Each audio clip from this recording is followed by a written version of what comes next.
Բարև ձեզ հարգելի գործընկերներ, ես միայն 2 րոպե կարճ նախաբանի տեսքով, այսօր ապրիլի 23-ն է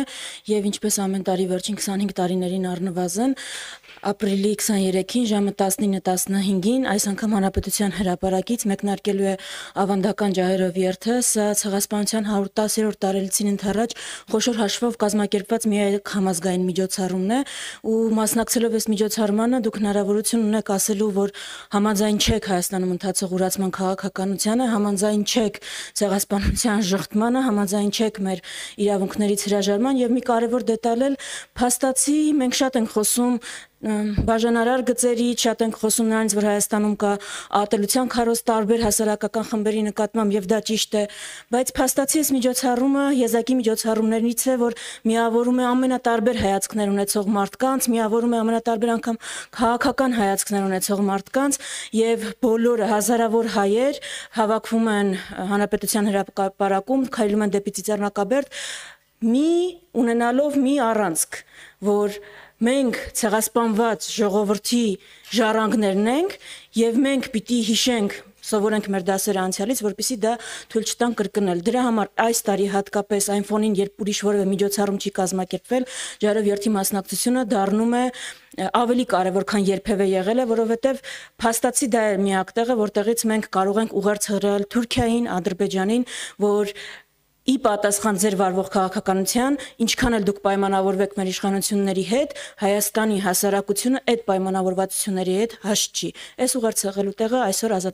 Հանրապետության հրապարակն է 19:15-ին։ Շնորհակալություն, հիմա եթե հարցեր կան որևէ թեմայով, սիրով պատասխանեմ։ Շատ լավ։ Հարգելի լրագրողներ, սկզբում խնդրում եմ մեկական հարց կտակ։ Խնդրեմ 24 News։ Տիկին Վարդանյան, ջահերով երթի հետ կապված քննադատություններ են արդեն իսկ հնչում եւ այսպիսի ձևակերպումներ կան, որ ջահերով երթի անվան տակ հավաքված զանգվածին, այդպես է նշում, ցանկանում են օգտագործել անկարգությունների համար։ Երեկվանից այս արշավը ինչով եք բացատրում եւ մեկ հարց էլ տամ, որովհետեւ ես նախորդ պատգամավորին չկարողացա հարցով դիմել, նաև իմպիչմենտի գործընթացի մասին է հիմա խոսվում եւ այս առումով պատիվ ունեմ խմբակցությունը կոնկրետ առաջարկով է հանդես գալի, արդյոք այս հարցը քննարկել եք խմբակցությունում թե ոչ եւ ինչ խնդիր կա, որ համաձայնության չեք գալիս այս հարցի վերաբերյալ։ Շնորհակալություն։ Նախ առաջին հարցի վերաբերյալ ձեր հղումը կատարած կարծեմ իշխանական մամուլի կամ իշխանական համարում ունեցող մամուլից էր տարածումը ու հարց կա ինչ տեղեկությունների են տիրապետում, թող այդ տեղեկություններով գնան դատախազություն։ Մենք այսօր կազմակերպելու ենք ջահերով երթ։ Քայլելու ենք դեպի Ծիծեռնակաբերդ ուղերձ հղելու Թուրքիային, Ադրբեջանին ու իրենց հետ պայմանավորվածության եկած Հայաստանի իշխանություններին։ Ես հարց ունեմ։ Ջահերով երթը ինչու է այսպես թիրախավորվում։ Դա մաքուր հիշատակի պահանջատիրության միջոցառում է։ Ո՞րն է իմաստը ջահերով երթի թիրախավորելու ու դրա նկատմամբ հակակարողություն անելու։ Կարող են պայմանավորվածությունները, որ ձեռք են բերվել եւ Ադրբեջանի եւ Թուրքիայի հետ։ Իսկ կարող է դա խոչընդոտում օրինակ են պայմանավորվածությանը, ըստ որի սահմանադրությունից պիտի հեռացվի անկախության հռչակագիրը նախաբանից։ Մենք միշտ այս կոնտեքստում խոսում ենք, այս կետի մասին խոսում ենք այն կոնտեքստում, որ դրա պահանջը Ադրբեջանից, որովհետեւ այնտեղ կա Արցախի ինքնորոշման իրավունքին հղում, բայց մոռանում ենք, որ անկախության հռչակագրում կա նաեւ կետ, որտեղ ասում է, որ Հայաստանի Հանրապետությունը պետք է սատար կանգնի միջազգային ճանաչման գործընթացին հայոց ցեղասպանության։ Դա միշտ խնդիր ա եղել Թուրքիայի համար։ Այսինքն այս պահանջի կատարումը Նաև Թուրքիայի պահանջն է։ Հիմա այս կոնտեքստում բնականաբար ջահերով երթը պիտի թիրախավորվեր, որովհետև հակառակ ուղերձ հղող միջոցառում է։ Ես այս կոնտեքստում եմ տեսնում այդ մեղադրանքները։ Այդ մեղադրանքները եղել են բոլոր ցույցերի ընթացքում, ամեն անգամ այդ մեղադրանքները հասարակությանը վախեցնելու համար տարածում են որևէ մեծ միջոցառումից առաջ։ Դրա պատասխանը հասարակությունը, հանրությունը տալիս է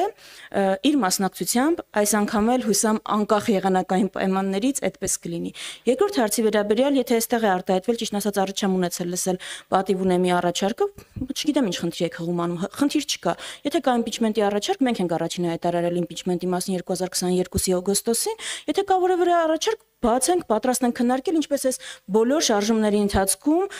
բաց եւ պատրաստ ենք եղել։ Մենք էլ տեսնում ենք, այսինքն մենք էլ տեսնում ենք, որ նա դա իշխանափոխության փուլերից, գործիքներից մեկն է եւ մեր պատկերացմամբ փողոցային շարժման փուլերից մեկն է։ Եթե որևէ առաջարկ կա, ինչպես միշտ, այս ուզում եմ շեշտել, պատրաստ ենք քննարկել։ Բայց այդ հարցը վաղուց է հնչում։ Հերմինե ջան, վերջում կտակ, հա, հարցը։ Հարց արդյոք չեք քննարկել երբևէ խմբակցությունում։ Անկեղծ ասած, ես պատիվ ունեմից առաջարկին տեղյակ չեմ, անկեղծ, եթե պատիվ ունեմ խմբակցությունից առաջարկ է ընջել, ես ուղղակի տեղյակ չեմ։ Հայտարարություն է։ Տեղյակ չեմ, այդ հղում անեք կարդակ, Սիրիկ եմ ձեր հարցը։ Տիկին Վարդանյան, Իշխան Սաղաթելյանը կարելի ասել ամիսներով աշխատանքի չի ներկայանում, երեք ներկայացավ, ինչ որ իրավիճակ ստեղծվեց, լարվածություն առաջացավ, իր շուրջն էր դա, այնուհետև նա հայտարարեց, որ լարված իրավիճակ առաջացավ այն բանից հետո, երբ դուք բարձրաձայնեցիք ցեղասպանության վերաբերյալ նախագիծը, ինչու է դաշնակցությանը թվում, որ ցեղասպանության ճանաչման հարցով մտահոգված եք միայն դուք, մնացածը ոչ մի բանով չեն հետաքրքրվում։ Շնորհակալություն հարցի համար, ծառը ճանաչվում է իր պտուղներից, դաշնակցությանը չի թվում, ոչ էլ Իշխան Սաղաթելյանն է հայտարարել։ Ինչ տեղի ունեցել ձեր աչքի առաջ եւ մի քիչ դժվար է էլի այդ տեղի հազարավոր մարդկանց աչքի առաջ տեղի ունեցածը փորձել նենգափոխել ու այլ տեսանկյունից ներկայացնել։ Այժմ քննարկում էր հայտարարագրերի ժամկետի երկարաձգումը, Հայաստան խմբակցության քարտուղար Արծվիկ Մինասյանը հայտարարեց նաեւ անակնկալ կերպով, որովհետեւ դրա մասին խոսակցություն չէր եղել եւ դա հենց այդպես էլ նախատեսված էր, որ մենք այսպիսի նախագիծ ենք ցեղասպանության շղթումը քրեականացնող նախագծով ենք հանդես գալու եւ դա տեղի ունեցավ, այն ինչ որ տեղի ունեցավ, թե ինչու է այդպեսի արձագանք, անկեղծ եմ ասում, դա ինձ էլ է հետաքրքիր, ի վերջո ո՞րն էր այդ արձագանքի իմաստը եւ ինչու են այդքան ջղագրգիռ արձագանքում։ Ես չեմ կարծում, որ Հայաստանի ցեղասպանության թեման հետաքրքրում է միայն դաշնակցությունը երբեք այդպիսի պնդում չի արել, ճիշտ հակառակը։ Ես կարծում եմ, որ ցեղասպանության թեման Հայաստանում մի քանի քաղաքական գործիչ չի հետաքրքրում, մնացած հանրությանը քաղաքական ուժերին եւ գործիչներին հետաքրքրում է եւ երեկվա այդ օրինագծի հանրային արձագանքներն եւ քաղաքական շրջանակների, մասնագիտական շրջանակների արձագանքերը դրա մասին են վկայում։ Ինչ վերաբերում է Իշխան Սաղաթելյանի մասին ձեր պնդումներին, գիտեք, նախ գալիս է եւ այստեղ է ներկայ է լինում, այդ թե ինչու է Իշխան Սաղաթելյանի ամեն անգամ դահլիճ մտնելը կամ որևէ արտահայտության նման ջղագրգիռ արձագանք ստանում, հարցրեք ԿՊ-ի ներկայացուցիչներին, ես էլ չգիտեմ, թող իրենք մեկնաբանեն, բայց ցեղասպանության թեման տպավորությունը, որ դաշնակցությունը ուզում է սեփականաշնորհել, բացարձակապես այդպես չի։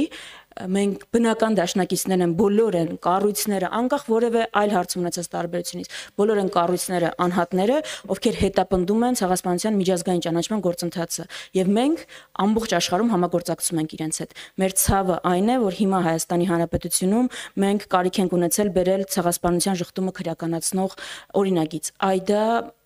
մեր համար ողբերգություն է, անկեղծ եմ ասում։ Շնորհակալություն։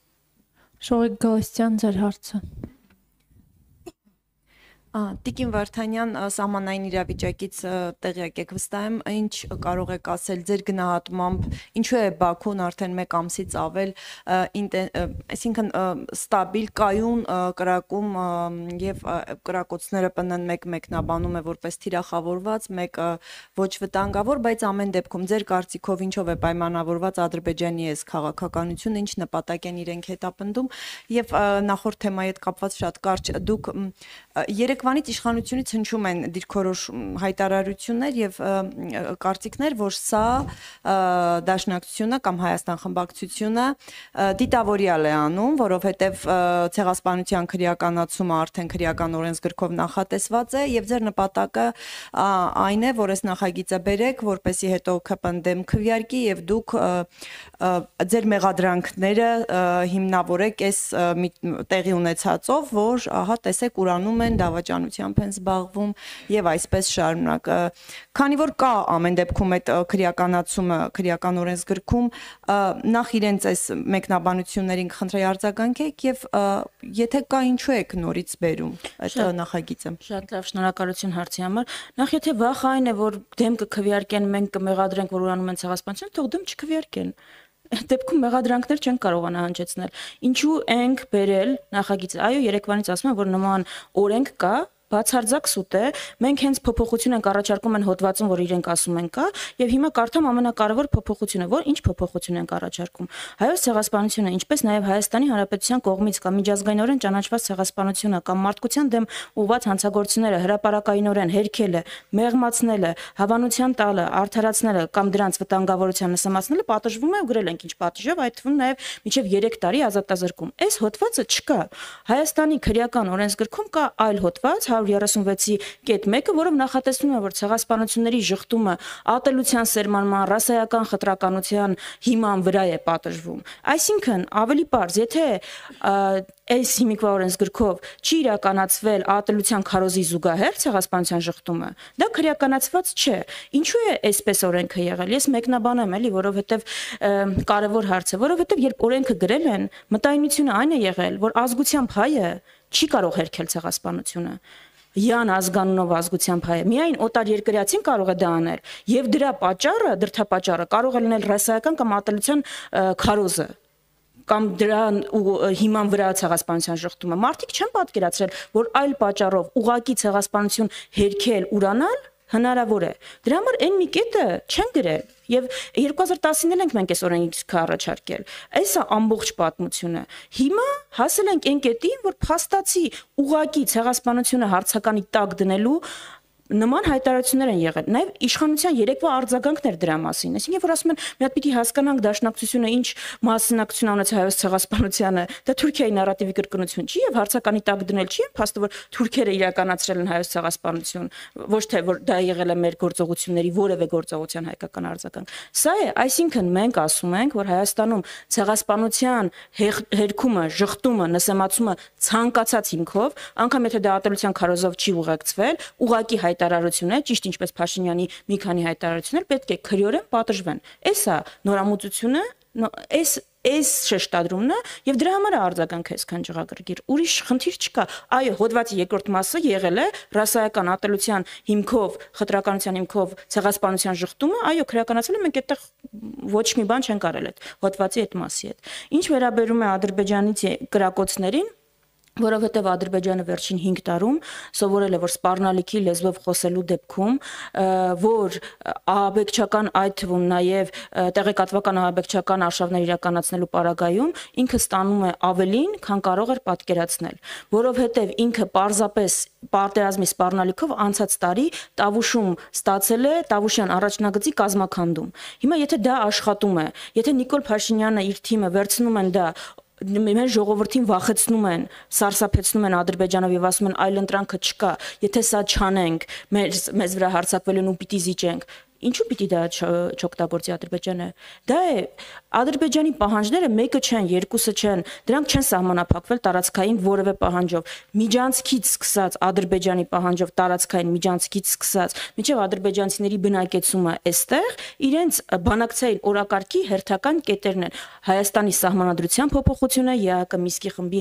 դիմել համատեղ լուծարման համար եւ այս կոնտեքստում հետաքրքիր է օրինակ ինչ են խոսել ԵԱՀԿ հատուկ ներկայացուցիչի հետ, ինչ այդ հարցն են հենց քննարկել, այսինքն այդ պահանջները չեն ավարտվել, միայն ավելանում են այս զիջումներով եւ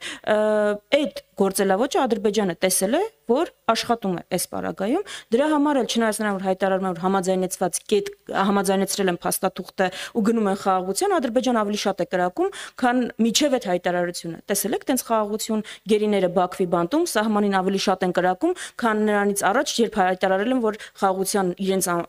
անվանումով պայմանագիրը պատրաստ է։ Ես այդպիսի խաղաղություն ուրիշ ոչ միտեղ չեմ տեսել։